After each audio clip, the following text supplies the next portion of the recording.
तेल गरम करून घेतलं, कढीपत्ता ऍड केला, लसूण घातली, लसूण थोडीशी परतून घ्यायची. यात बारीक चिरलेला कांदा ऍड करायचा.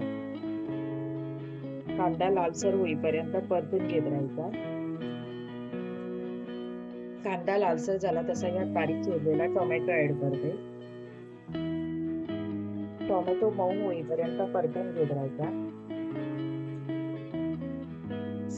यात मी 1 चमचा आलं लसूण पेस्ट ऍड करते.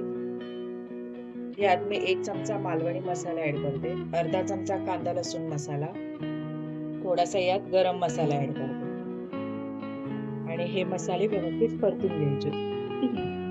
हे व्यवस्थित परतून घेत राहायचे. साईडने तेल सुटलं तसं यात आता आपण उकडलेले मसूर ऍड करू.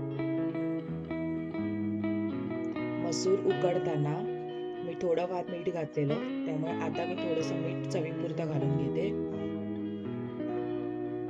वरून मी थोडंसं खोबरं ऍड करते. वरून थोडीशी कोथिंबीर ऍड करते आणि गॅस बंद करून घेते.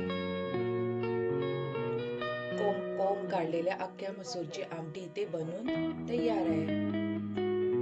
ही रेसिपी तुम्हाला कशी वाटली? आवडल्यास लाईक, शेअर आणि सबस्क्राईब करा.